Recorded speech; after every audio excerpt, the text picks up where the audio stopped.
Good morning, everyone. Just want to say thank you so much for attending today's session. And I really appreciate everyone for joining me today. Today's session is creating your resume, brought to you by Khalifa University Libraries. My name is William Hutchinson, and I'm a senior library specialist. If you need any assistance working in the library with anything in the library, you can always find me typically at the Habshan campus Monday through Thursday. You'll see me sometimes at the main campus on Friday. So I hope you'll get a lot of information out of today's session, and feel free to ask any questions or raise your hand, so that way I know I'm able to address any points or concerns that you have with the content. So we're going to go ahead and get started. And just like I did, when you have your resume, it's essentially a paper version of yourself. So just like I did, a moment ago, I introduced myself. I said, where I work, I listed my title and everything. You have to think of your resume as a way a person can get to know you without actually meeting you. So essentially, you're introducing yourself with your resume as you're applying for jobs or any type of opportunity that you may be interested in. So one of the things is that you don't want to be overwhelming. You want to keep it brief. You want to keep it direct and to the point and relevant to the job that you're applying for. So when you're thinking about your resume, there are a few things that a lot of people make mistakes on when they're submitting their resume that may seem very basic, but you would be shocked that many people make a lot of mistakes. One of the mistakes that people fail to put are the correct contact details. Sometimes a person will put an old email address that they don't use. They'll maybe have an old mobile number that doesn't work anymore. I had a friend of mine, actually, she missed out on a job opportunity interview because the resume had her old email address that she rarely checks, and she just happened to go into the email and saw that she had been sent a request for an interview and she missed it. It was maybe 2 months, past the opportunity. So, always make sure you have your current contact details. The second thing that you want to do is make sure that the information is correct. Make sure that your name is spelled correctly. Some people, for example, spell Muhammad with one way, they may spell it another way. My last name is kind of has it very long, so make sure that you have all that information correct. If the resume is asking for your address, or whatever, just make sure that all of the information is correct. Just do a quick, once over and review everything. The next thing that you want to do is put a photo if it is needed. Sometimes here in the UAE, I've seen resumes that have people's photos on it. It may not necessarily apply to an academic position, but I think in retail, in some places, I've seen where a photo was requested.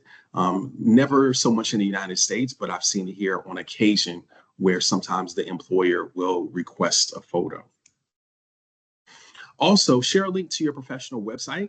LinkedIn right now is very, very popular with recruiters in terms of getting an overview of a potential candidate.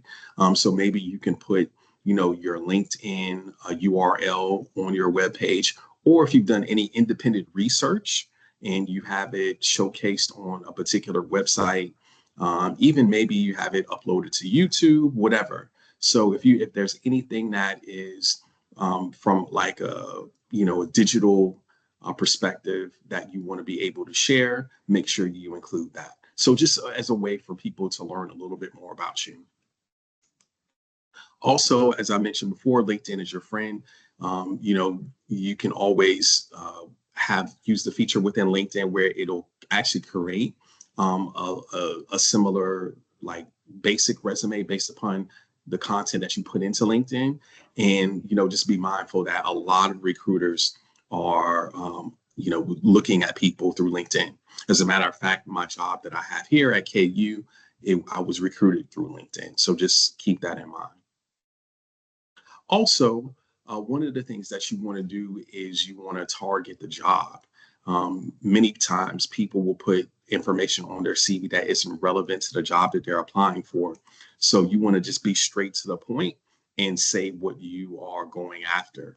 And it shows confidence, that you know what the job is about, that you know your skills that you currently have, and how you're able to apply those to the particular position you're going after.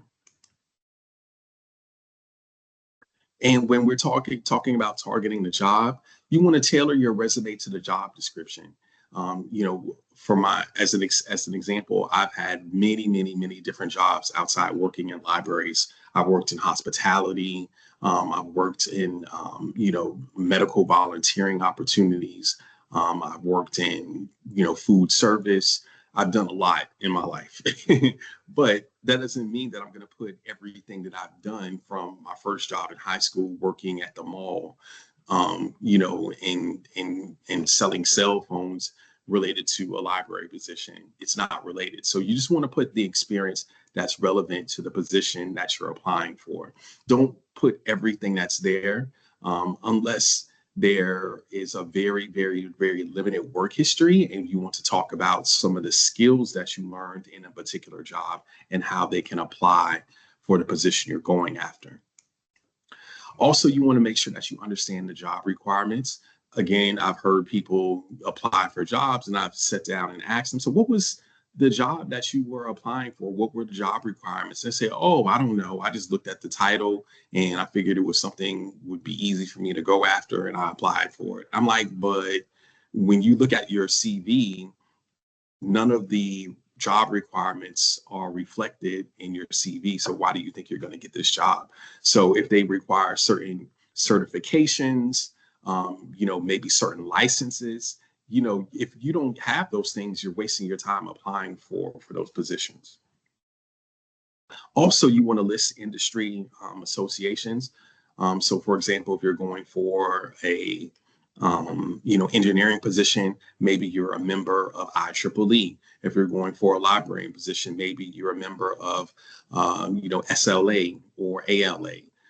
So anything that will help the candidate shine and show that they are active in that particular field or industry is always going to be valuable. Also, you want to be specific and concise. You want to ask for the job. Make sure that you don't put a huge objective on your resume that isn't related to the job. My suggestion is just to always say that I'm applying for, or my objective is to obtain a position as whatever the title is, quote unquote, in X company. So you just want to be very direct. You don't want to put a whole bunch of unnecessary wording that's going to A, take up space on the paper of your resume, and B, it's just going to be fluffer words that aren't going to be related to the job. And you can see here as an example, believe it or not, this is something that I pulled off of someone's resume. Where in this objective do you see that they're asking for the job? You're looking at it and that's like a paragraph that is a lot of space that is on a resume that is not even asking for the specific job. It's not listing the name of the company. It's not listing the title of the position that that person is going after. And in my opinion, this is not good, but it's up to you. I think sometimes when people are just sending out their CV, applying for blanket jobs, they will put something like this, but I think this is too much information. It's too long, it's too verbose. And HR recruiters are so busy, they don't have time to read all that. One of the most important things that you want to do is highlight your education. Maybe that you went to the same university as the person that is a manager in a company. For example, oh, I see you graduated from KU. And that could be a conversation starter. Oh, I graduated from KU, or my daughter is attending there, or my son is attending there. My cousin is at KU. Do you know them? So highlight your education, and you never will be shocked to find out maybe you have something in common with that person.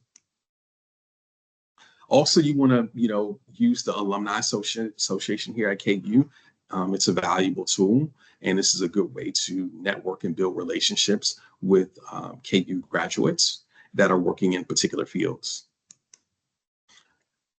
On your CV, you want to make sure you talk about your academic background. So you want to list what your major was, what year you graduated, any particular achievements, if you were like the top 15, 20% of your class, if just had any outstanding achievements. And you want to make sure that you put your graduation date. And if you aren't like if you haven't graduated yet, you want to put your anticipated graduation date. Why is this important?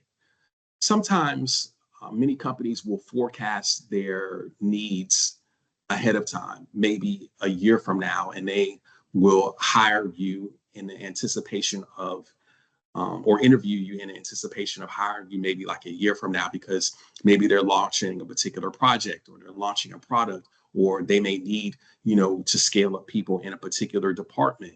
So having that anticipation graduating date will let them know that, okay, well, this person isn't available now, but in 2027, when we're ready to launch this, we want to get them on board. Also, you want to put any relevant courses taken if you don't have any work experience.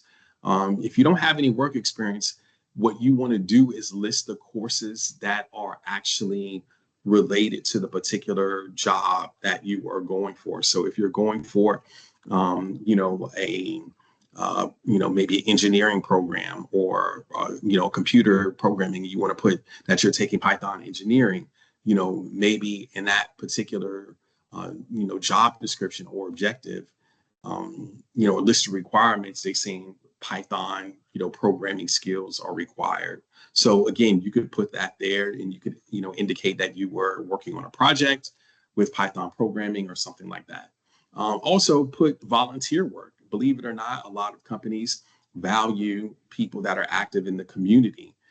If you list volunteer work, especially if it's related to the particular job or field, or maybe you got exposed to that particular company, it may be valuable.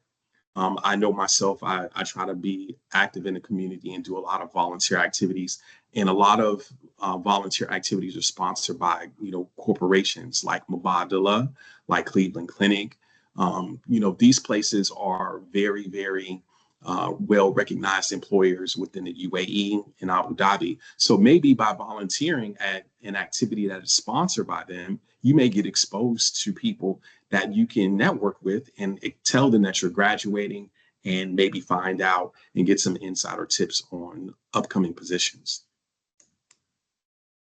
You also want to describe your work experience. Again, like I said, if you don't have any, it's okay. You can list any volunteer activities or your relevant courses that have been taken. So, if you do have that relevant experience, make sure that you share it. And then you want to list the name of the companies and the dates that you work for them. This is very important, because when the recruiters want to verify your previous work history, you don't want any mismatch when they are doing their background check and their due diligence on you. You want to be specific as possible with your start date and your end date of the companies that you have worked for in the past. You want to list a specific title that you had while you were working for the company. So when they call the HR department of whatever organization, they can say, hey, I'm just, doing a check to see if William worked at this particular company as a senior library specialist, or whatever the title is. You want to make sure that you have that, so that way it's easy for anyone to do their research on you, for them to be able to find out your work history. Also, you want to concisely describe your positions and tasks. My suggestion is use bullet points. And again, you could, take maybe the job requirements list and use that as a guide to put down those, bullet points. Also, you want to list those jobs in chronological order, starting with your most recent position. I think this is a good idea. So that way, you can show how you have progressed within that particular field or industry. Maybe it will show that you started off as, a junior associate, then you end up becoming a manager. That chronological order will be very valuable in showing how you progressed. And also it will help then be able to look at what type of salary that you're anticipating based upon the position that you are currently at. Skills and extras. You want to consider training and certifications. And when you're looking at this slide, you see that, there's certain well-known certifications like PMP. There are tons of Microsoft certifications. If you're, focusing primarily on research, you can see your Scopus ID. Those type of things are going to be things that make you stand out, essentially. So you want to also list those technical skills that you have. Maybe you have particular skills related to, working in a lab, or, being able to, train others, or public speaking skills or things like that. Or, again, specifically related to IT, maybe that you have certain certifications. Maybe you have a Cisco certification, Microsoft certification, whatever the case.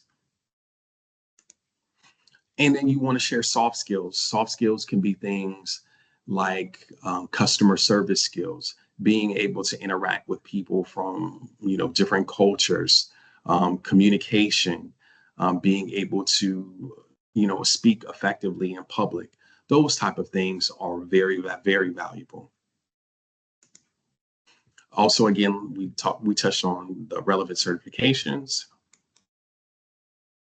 And you also can cite any relevant or recent publications that you have done if you are working on your PhD, or you're, in the process of doing any research. It would be really, really nice to list those publications so that way people can review them.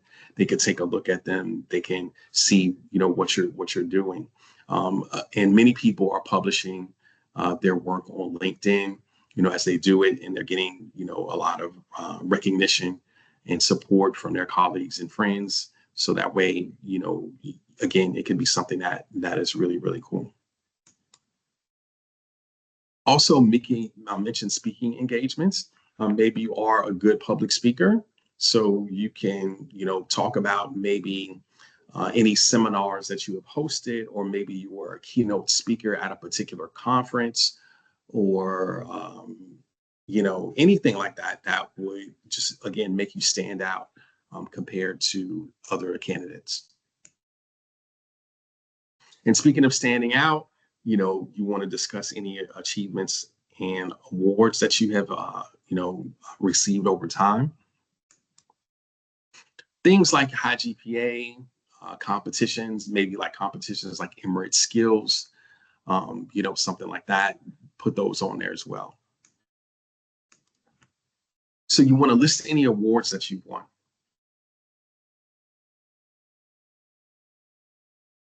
Maybe that there was a competition within the university for, maybe like during Ramadan or during Eid, you worked with a group of your fellow, colleagues or students, and you put like a booth like in like for like Eid or Ramadan, and you won an award for that. You want to quantify your metrics with numbers or percentages. Say that, say that you were a lab monitor, and you could, quantify your success by saying that, yeah, you were a lab monitor for, 500 days out of the year. And within that, we had, 0.5, incidents or like near misses or something like that. So we have a high safety record, or I have a high safety record as a lab monitor, or again, you being the top percentage of a particular class, or any achievements that you have done. Try to quantify them with metrics. And again, you want to use those action words, like I just, say achieved, you developed, you achieved, those type of words really resonate with anyone that is a prospective recruiter. And also consider contributions to, Khalifa University. If you've done anything, maybe even from a philanthropic perspective, or anything that has really made KU stand out, and, get recognized on the world stage. Definitely always mention that. Certificates of appreciation count. I'll always keep a copy of all of my certificates of appreciation, not to necessarily, um, you know, uh, like include them with my job application, but you can keep them as evidence. So that way, if a person wants to ask you about a particular award that you've received, you have evidence to support it. And again, as I mentioned before, include volunteering activities. Many volunteering activities, especially, they will always be more than welcome to give you a certificate of appreciation. KU does have a lot of volunteering activities. And again, it's just showing the recruiter what type of person that you are, that you're a well-rounded individual. You can, be involved in the community as well as be studious at the same time. Some of the things that HR won't tell you, which is really, really interesting. I always am surprised there's certain things that people don't know. So the more that you know, the more of an advantage that you have. AI right now and OCR are tools that departments are using, recruiters are using, companies are using to weed out potential candidates. So OCR stands for optical character recognition. And what it does is that it will scan your resume, the document that you submit from top to bottom, and it will look at keywords that are in the document and calculate a percentage of relevancy based upon those particular keywords. And what they will do is they will match it with the position description and your resume. And then based upon that percentage of relevancy, then you will be, put to the top of the recruiter's list for persons that may want to be contacted. So you want to make sure that you save your resume in the right format. I always suggest saving it as a PDF. Don't email your resume in a Word document because you don't want to run the risk of anyone making changes that you're unaware of. Always submit it as a PDF. And then again, it makes it easier for the AI and OCR to analyze it and extract those keywords. Also use a clean professional design. I've seen resumes that have flowers on them, that have palm trees, some that have hearts and like fancy calligraphy letters. You want to make it as easy for the content to be scanned and recognized as possible. Having all of that is cute, but at the end of the day, you want to be professional and represent yourself in a professional way. You also want to incorporate industry jargon. Again, this goes back to making sure you use those keywords. For example, if you were applying for a position as a healthcare assistant, you would know, like you would want to put, competent in performing primary and secondary surveys, taking, blood glucose, all of these type of things. So like a term, for example, is primary survey and secondary survey as a medical term that is related to that particular health assistant industry. You also want to proofread and edit.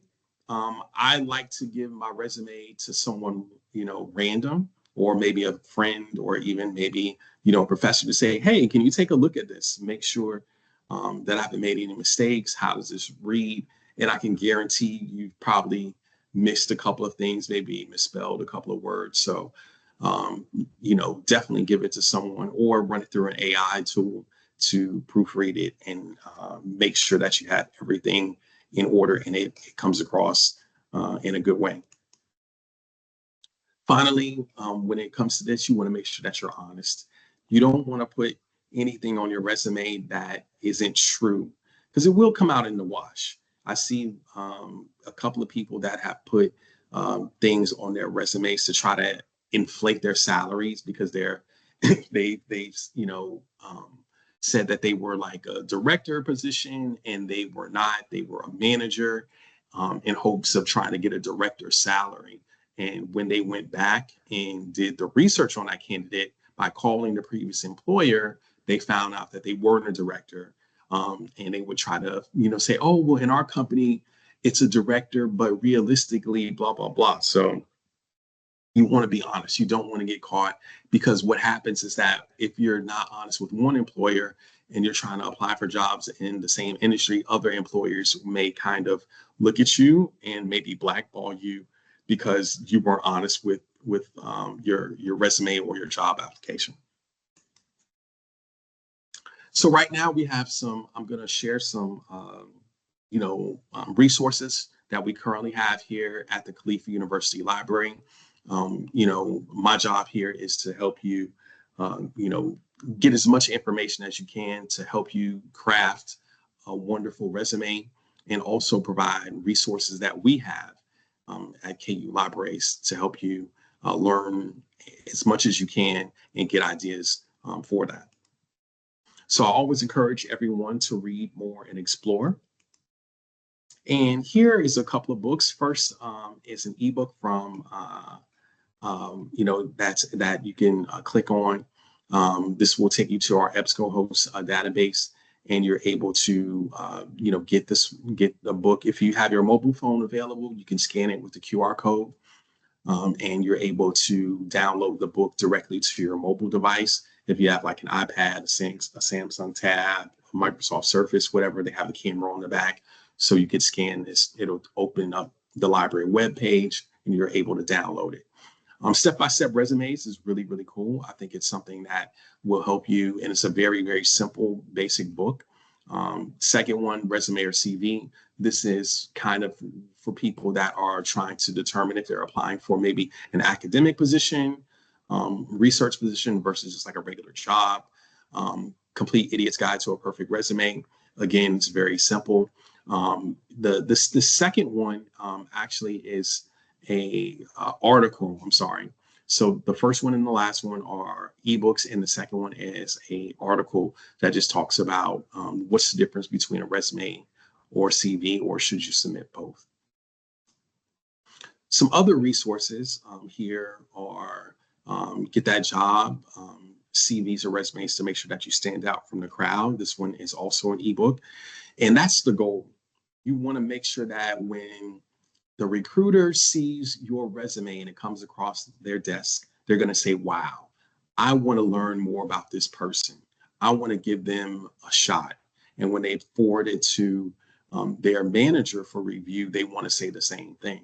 So the overall goal is to make sure that you have accurate, quality information that and it's presented in a way that makes you stand out. Also, elements of resume style, which is really good. This also talks about cover letters and the relationship between cover letters and resumes, and making sure that, again, that cover letter matches the position that you're applying for. The final link here is Your Resume is Your Gatekeeper. This one is a peer review article, and it talks about how I mentioned how AI and OCR are used to scan resumes and eliminate certain candidates even before they even have an opportunity to sit for an interview. So I hope these resources are wonderful to you. And if you have any questions about how to access them, feel free to contact me directly or any members of the library team, and we'll be eagerly ready to assist you. So with that in mind, I want to go ahead and say thank you so much for attending today's session. After the session is over, you're going to receive an email that is going to, allow you to rank today's session. You can provide feedback, maybe list some ideas for future sessions that you would like to see us host here at KU Libraries. And if you want a copy of this presentation, please make sure that you indicate that, and I'll be happy to send one to you. So other than that, if no one has any questions, I think we'll go ahead and wrap it up. All right. So since no one has any questions, I want to say thank you so much again for attending today's session, and just pay attention to your inbox for that survey, and look out for other sessions and workshops that KU Library has throughout the semester. Take care, and thank you so much once again.